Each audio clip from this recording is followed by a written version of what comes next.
Pertanyaannya, apa hubungan Isra Mi'raj dengan cinta Khadijah?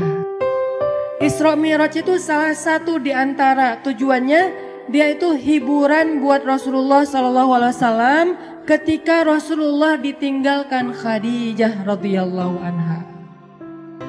Jadi tahun ketika terjadi Isra Mi'raj dikenal oleh ulama dengan istilah tahun kesedihan. Kenapa disebut tahun kesedihan? Karena pada tahun itu Rasulullah SAW mengalami banyak ujian-ujian yang berat. Salah satu ujiannya, pertama beliau ditinggalkan oleh paman tercinta beliau, Abu Thalib.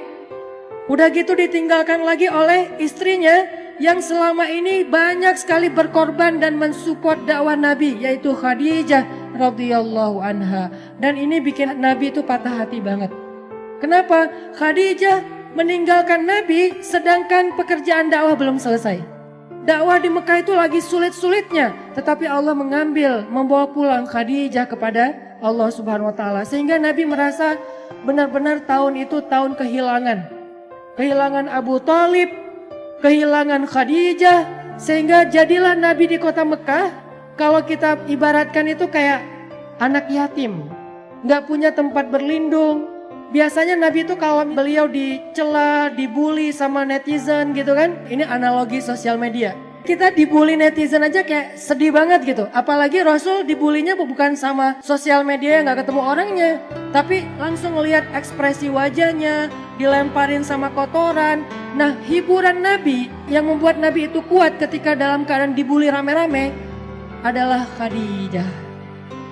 Sehingga Nabi pulang ke rumahnya dalam keadaan lelah, dalam keadaan sedih, dalam keadaan kecewa. Nabi bilang kepada Khadijah, Khadijah, zammiluni, selimuti aku Khadijah, selimuti aku. Akhirnya Nabi diselimuti oleh Khadijah. Lalu Nabi curhat sama Khadijah, Khadijah, kenapa mereka mendustakan dakwah aku? Apakah aku terlalu keras kepada mereka? Kata Khadijah, tidak wahai Rasulullah. Apakah aku tidak menyampaikannya dengan jelas? Kata Khadijah, tidak ya Rasulullah, engkau sudah menyampaikan dengan jelas. Wahai Khadijah, bagaimana agama ini akan Allah menangkan jika mereka menolak agama ini? Kata Khadijah, ya Rasulullah, la tahzan. Jangan sedih ya Rasulullah. Jangan kecil hati ya Rasulullah. Jangan patah semangat ya Rasulullah. Insya Allah, Allah akan memenangkan agama ini suatu saat nanti. Sehingga Nabi jadi semangat lagi. Ini artinya Khadijah adalah orang yang sangat penting di sisi Rasulullah SAW. Khadijah adalah orang yang pertama menerima dakwah Nabi ketika satu dunia ini, satu bumi ini menolak dakwah Nabi. Khadijah orang yang pertama sholat di belakang Nabi ketika tidak ada yang mau sholat di belakang Nabi. Tiba-tiba orang yang paling berharga bagi Rasulullah SAW ini kembali kepada Allah Subhanahu wa taala. Sehingga Nabi merasa kehilangan, seolah-olah dunia ini gak punya siapa-siapa lagi. Sedih luar biasa. Abu Thalib pergi, Khadijah pergi. Di tahun yang sama, orang-orang kafir Quraisy merencanakan untuk membunuh Rasulullah SAW. Sehingga Rasul harus lari ke Taif.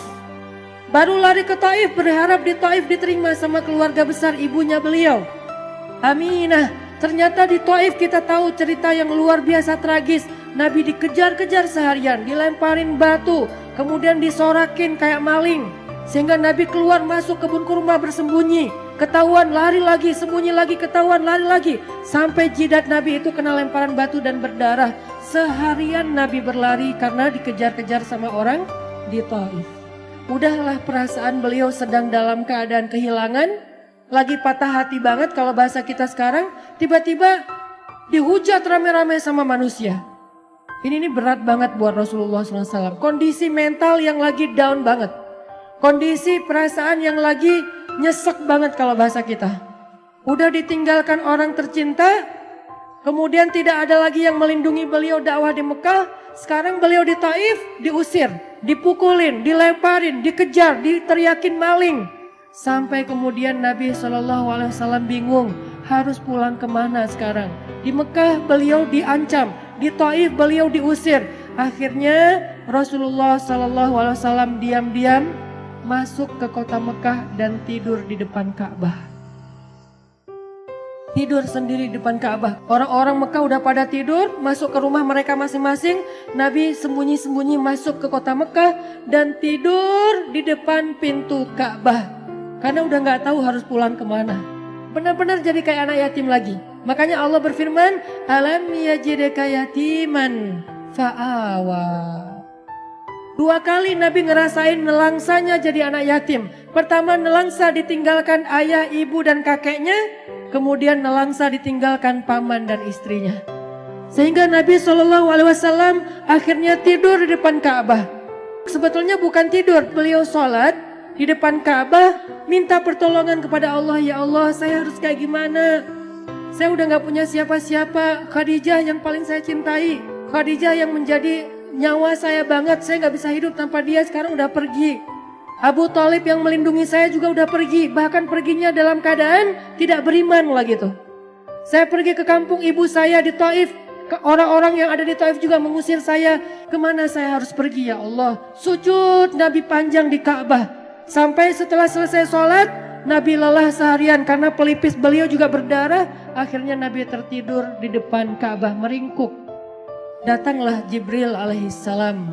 Kemudian malaikat Jibril memanggil Rasulullah SAW sembari duduk di sebelah beliau dengan panggilan kasih sayang, dengan panggilan yang kasihan. Ya Rasulullah, Nabi masih tidur.